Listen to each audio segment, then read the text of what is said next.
लोग बोलते हैं अगर 45-50% अगर आपके मार्क्स आए हैं तो आपका करियर डूम्ड है। और अगर आप बाहर एडमिशन लेना चाहते हैं जैसे यूके जैसे कंट्री के अंदर तो आप भूल जाएं। लेकिन अगर मैं आपसे कहूं कि मेरी खुद अंडर ग्रेजुएट डिग्री में सिर्फ 46% मार्क्स आए थे, उसके बावजूद मैं इंग्लैंड में टॉप क्लास यूनिवर्सिटी से चार्टर्ड मैनेजमेंट अकाउंटेंट बना। और मैंने इंग्लैंड में एक बहुत बहुत ही अच्छी यूनिवर्सिटी से, यूनिवर्सिटी ऑफ लॉ से बैरिस्टर का कोर्स भी करा। और आज मैं इंग्लैंड से लॉयर भी बन चुका हूँ।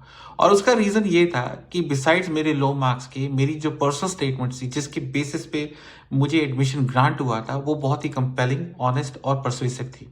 नाउ अगर आज आप इस सिचुएशन में हैं कि आपकी ड्रीम है कि आपसे एमबीए करना चाहते हैं या लॉ करना चाहते हैं इंग्लैंड के अंदर, लेकिन आपके मार्क्स कम हैं इसी रेंज के अंदर 45 टू से 55%, तो आपको क्या चांसेस हैं? द गुड न्यूज़ इज़ आपके चांसेस हैं।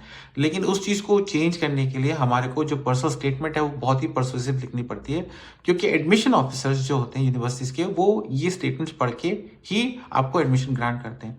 लेकिन एडमिशन ग्रांट करने के लिए सबसे पहले आपको पर्सनल स्टेटमेंट में ये लिखना ज़रूरी है कि आप उस कोर्स में क्यों इंटरेस्टेड हैं। फॉर एग्जाम्पल आप कह सकते हैं कि मेरी फैमिली में एक केस हुआ था जिसमें मेरी फैमिली मेम्बर या मेरे फादर या मदर को बहुत इनजस्टिस हुआ और मेरे को कोर्ट के काफ़ी चक्कर लगाने पड़े हैं, and I don't want anyone to suffer the same fate, and that's why I want to serve the people who are in most in need in the area of, say, criminal law, right? I want to be a solicitor in the area of criminal law, and that's why I want to pursue this. So आपने connection बिठा दिया अपनी personal situation का course से।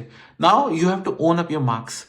आपके marks आपकी identity होती है इंटेलेक्चुअल एबिलिटी की। तो आप कहेंगे आई ओन माई मार्क्स, कि मेरे मार्क्स कम थे, लेकिन इसका रीज़न ये था, मिटिगेटिंग फैक्टर, कि ऐसे हालात जिसकी वजह से मेरी इंडिविजुअल परफॉर्मेंस गिर गई। उसका रीज़न ये था कि मेरी फैमिली कि फाइनेंशियल सिचुएशन इतनी ठीक नहीं थी। मुझे यूनिवर्सिटी के साथ मुझे शाम को अपनी से शॉप भी स्टार्ट करनी पड़ती थी, मुझे काम 2-2 जॉब्स करनी पड़ती थी, जिसकी वजह से मैं अप्रोप्रिएट पढ़ाई नहीं कर सकता था। और अब हमारी जो हालात हैं वो काफ़ी बेटर हो चुके हैं, क्योंकि अब वो मेरी शॉप मेरे मेरे मेरे ब्रदर संभाल रहे हैं, जो एल्डर ब्रदर हैं, और मैं अपनी पढ़ाई पे फोकस कर रहा हूँ। और मैं ये इसलिए पहले प्रीएम्प्ट कर रहा हूँ कि मेरे मार्क्स कम थे, क्योंकि मैं ये जानता हूँ कि मुझे मार्क्स ज़्यादा लाने चाहिए थे, लेकिन मैं बहुत मेहनती हूँ। लेकिन आपने ये देखा कि मैं मल्टीटास्किंग भी हूँ, कि मैंने ग्रेजुएशन भी करी और मैंने अपनी शॉप भी चलाई और अपनी फैमिली को सपोर्ट भी करा। इससे समझ में आता है कि मैं बहुत ही एक जिम्मेदार और एक ऑर्गेनाइज्ड पर्सन हूँ, जो मेरी स्किल मेरे को यूनिवर्सिटी के अंदर मुझे काम आएगी लॉ करने के लिए। और अगर आप इस तरीके से अपनी प्रोफाइल लिखते हैं तो आप वीज़ा ऑफिसर के सामने और क्या कहते हैं एडमिशन ऑफिसर के सामने अपनी प्रोफाइल एलिवेट कर देते हैं, और जिससे आपकी चांसेस मैक्सिमाइज हो जाते हैं।